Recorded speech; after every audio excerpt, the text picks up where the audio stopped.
Hello, my name is Lucy Vicioso Harris. I am a doctor of behavioral health student at Arizona State University.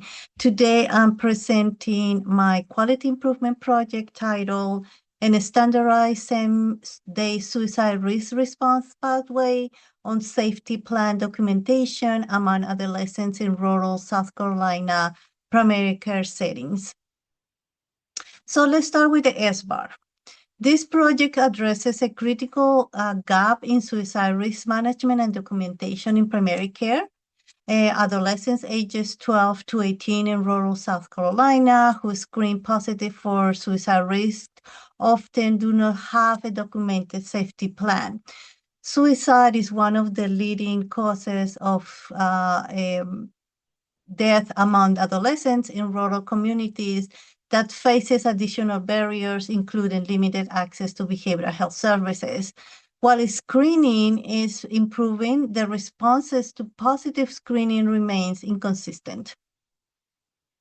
So let's start with the pickup question. So the guiding question for this project is in adolescents age 12 to 18 who screen positive for suicide risk in rural South Carolina in primary care clinics, thus implementing a standardized same-day response pathway compared with non-standardized provider-dependent responses, increase the proportion of patients with documented safety plans in the EHR within the 12 weeks. What is the expected outcome? So the primary outcome is very straightforward. It's an increase in the proportion of documented safety plans, with the goal is to at least 25% improvement within the next 12 weeks period. What is the intervention? So to achieve the project, and to achieve this, the project implements a standardized same-day suicide risk response pathway. First, staff received a structured training on suicide risk assessment and safety planning. Second, a standardized workflow ensures that any positive screen triggers a same-day behavioral health evaluation. Third, a structured safety plan template is embedded into the EHR and the electronic health records to ensure consistent documentation. And finally, monthly chart audits and feedback support ongoing for adherence and quality improvement.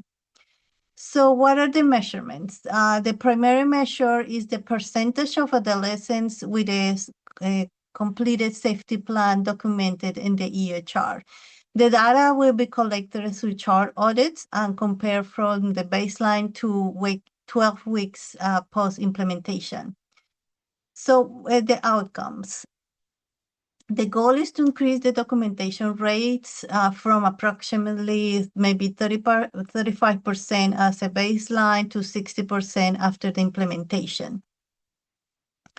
What are the main root causes or challenges that we can encounter during the implementation of the project?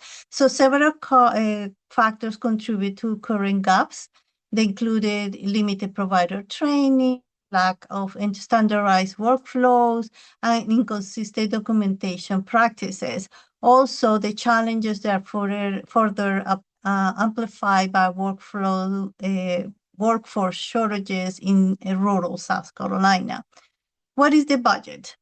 So the total project cost is approximately $9,000. This includes personnel training, personnel and electronic health record modifications. This is a relatively low-cost intervention with a high potential impact. We have an additional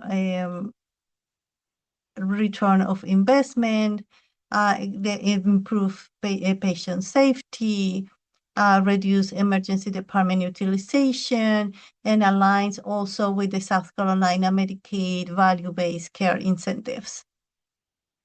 So the conclusion is that this project addresses a critical gap in adolescent suicide risk management by standardizing care process within primary care settings, improving safety plan documentation, enhances patient safety, reduces variability in care, and supports sustainability of the quality improvement.